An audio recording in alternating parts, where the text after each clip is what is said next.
క్లుప్తంగా చెప్పమన్నారు 2-3 నిమిషాల కన్నా ఎక్కువ తీసుకొని, ఎందుకంటే మీడియా అవునన్నాడు మంత్రి, కాదన్నాడు కంట్రీ. మీరు చూపించిందే నిజమని నమ్మేటటువంటి పరిస్థితులు ప్రస్తుత సమాజంలో ఉన్నాయి.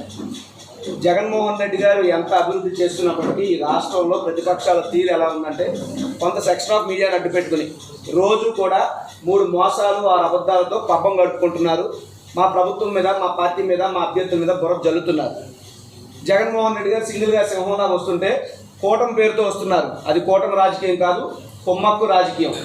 ఈ ప్రాంతంలో ఉన్నటువంటి అధిక సామాజిక వర్గం కాపు ఓటర్లు టార్గెట్గా చేసుకుని జనసేన సుమారు ఈ పార్లమెంట్ పరిధిలో 3 అసెంబ్లీ సెగ్మెంట్లు ఇవ్వడం కానీ, అదేవిధంగా బీజేపీతో పొత్తులో భాగంగా ఓ పక్క సీఎం రమేష్ రావడం కానీ, ఈ పరిస్థితులన్నీ చూస్తుంటే ఇది నేను ఇందాకే చెప్పాను కొమ్మక్క రాజకీయం.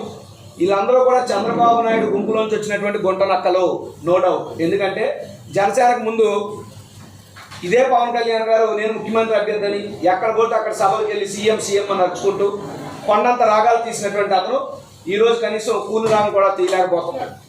24 సీట్లు ముందిస్తే నాకు గాయత్రి మంత్రం ఇష్టం, అందుకని 24 సీట్లు నేను ఒప్పుకున్నా అన్నాడు. మరి ఇప్పుడు 21 సీట్లకు వచ్చాడు కదా, అంటే 3 పెళ్లిళ్ళు ఇంటూ 7 అడుగులు కాబట్టి 21 సీట్లకు ఒప్పుకున్నాడు అన్నటువంటి ప్రశ్న పక్క వస్తుంది. అదేవిధంగా ఆ 21 మందిలో 11 మంది చంద్రబాబు నాయుడు తాలూకు మనుషులే.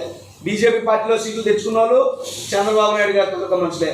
వీళ్ళంతా చేరి ఏం చేస్తున్నారు అంటే, ఇదే సీఎం రమేష్ ఎవరు, అసలు ఎక్కడ వాడు, అనకాపల్లికి సీఎం రమేష్కి సంబంధం ఏంటి? ఈ ప్రాంతంలో పుట్టి పెరిగి రాజకీయం చేసి చదువుకుని ఉద్యోగం చేసి వ్యాపారమో కుటుంబమో ఏదో రాజకీయ పార్టీ, వైఎస్ఆర్ కాంగ్రెస్ పార్టీ ఓ పక్క ఉంటే ఓ పక్క టీడీపీ ఉంది, ఇంకో పక్క జనసేన ఉంది. ఈ పార్టీలకి ఎన్నాళ్ళు కొమ్ము కాయడానికి కాడికి మోసినట్టు రాజకీయ సవాళ్ళు అంటే ఆ పార్టీలను కాయడానికి స్థానిక నాయకత్వం కావాల్సి వచ్చిందా? స్థానిక యువత మీ జెండాలు పట్టుకుని తిరగడానికి కావాల్సి వచ్చిందా? తీరా బీఫారాలు ఇవ్వాలంటే ఏ విశాఖపట్నంలో ఈ అనకాపల్లి ప్రాంతంలో ఇక్కడ పుట్టి పెరిగినోడు ఒక్కడు మీ కంటికి కనబడలేదా? ఏంటి అన్యాయం? అంటే ఎందుకు అనకాపల్లి ప్రాంతాన్ని తొక్కడానికి కడప నుంచి ఎవరినో తీసుకురావాల్సిన అవసరం ఏమొచ్చింది? సీఎం రమేష్ ఎవరు? సీఎం రమేష్ సారాయి డబ్బుతో, అవినీతి కేసులతో, లాబింగ్ అనే సబ్బుతో తిరిగేటటువంటి వ్యక్తి. కానీ ముత్యాల నాయుడు గారు ఎవరు? నిజాయితీగా పనిచేసేటటువంటి వ్యక్తి.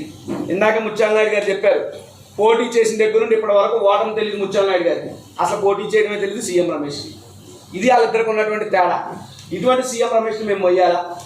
సీఎం రమేష్ చాలా ఎక్కువ మాట్లాడుతున్నాడు. ఆయన బలుపు అంతా, ఆయన బలం అంతా కూడా మీడియాలో కనబడుతుంది. ఆయనది బలం కాదు, వాపు.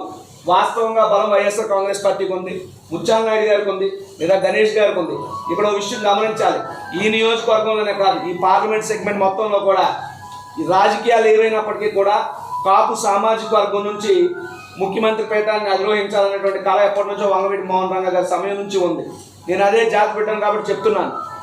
ఆ యొక్క వంగవీటి మోహన్ రంగా గారి దగ్గర నుంచి ఇప్పటి వరకు చూసుకుంటే ప్రతి చోట కూడా కాపుల్ని అనగదొక్కినటువంటి వ్యక్తి చంద్రబాబు నాయుడు, కాపుల్ని నాశనం చేసిన వ్యక్తి చంద్రబాబు నాయుడు. ఈరోజు సిగ్గు లేకుండా వెళ్ళి పవన్ కళ్యాణ్ చంద్రబాబు నాయుడు పంచం చేరాడు. చంద్రబాబు నాయుడు పంచం పవన్ కళ్యాణ్ చేరాడేమో తప్ప కాపులు ఎవరో లేరు. కాపులందరూ లేదా సినిమాభిమానులందరూ లేదా కొంతమంది యువత పవన్ కళ్యాణ్ని రాజ్యాలు వెళ్ళాలనుకున్నారు. కానీ పవన్ ఏం చేస్తున్నాడు? నేను చంద్రబాబు రాజ్యానికి రాళ్ళు ఎత్తుతాను అంటున్నాడు. చంద్రబాబు నాయుడు కూలీగా పవన్ కళ్యాణ్ మారాడు. కానీ ఈ రాష్ట్రంలో ఉన్నటువంటి యువత కానీ ఈ ప్రాంతంలో ఉన్న యువత కానీ ఎవరు అలా తయారవ్వాలా. ఇంకో విషయం, ఇక్కడ అయ్యన్న పాత్రుడు గారి కొడుకు గురించి చెప్పాలి. ఇక్కడ మా శాసనసభ్యులు గణేష్ గారు గెలిస్తే సౌమ్యుడు, అందుబాటులో ఉంటాడు, అవినీతి రహితుడు, అసత్యాలు పలకడు, అందరినీ కూడా ఆలింగనం చేసుకుంటూ ముందుకెళ్తాడు.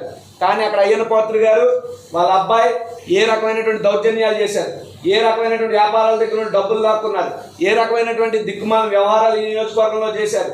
అంతకు మించి ఇదే మెగాస్టార్ చిరంజీవి గారి గురించి విషయానికి వస్తే, మొన్న పవన్ కళ్యాణ్ ఏదో మాట్లాడుతూ మా సజ్జల రామకృష్ణారెడ్డి గారు, జగన్మోహన్ రెడ్డి గారు చిరంజీవి గారిని ఏం అనకపోయినా చిరంజీవి గారిని ఏదో అన్నట్టు ఊహించుకొని ఊగిపోయి అటు ఇటు మెడ తెగరు తీసుకున్నాడు. మరి నిజంగా చిరంజీవి గారిని అన్నది ఎవరు? ఎవరన్నారు చిరంజీవి గారిని? ఈ నియోజకవర్గంలో అయ్యన్న పాత్రుడు కొడుకు కాదా? చిరంజీవి అనే నీచుడు, చిరంజీవి అనే దౌర్భాగ్యుడు అని అన్నాడే, మరి ఆ రోజు ఆ పౌరుషాన్ని అంతా అయ్యన్న పాత్రకి ఎంత కమిషన్ ఈ పవన్ కళ్యాణ్ సమాధానం చెప్పాలి కదా. అదే బాలకృష్ణ చిరంజీవి గారిని ఎందుకు పిలవలేదంటే ఎవరిన పెడితే నేను ఎక్కించుకొని అన్నాడు. మరి బాలకృష్ణ కాళ్ళ దగ్గర ఎంతగా తాకట్టు పెట్టాడు పవన్ కళ్యాణ్ తన పౌరుషాన్ని. అదే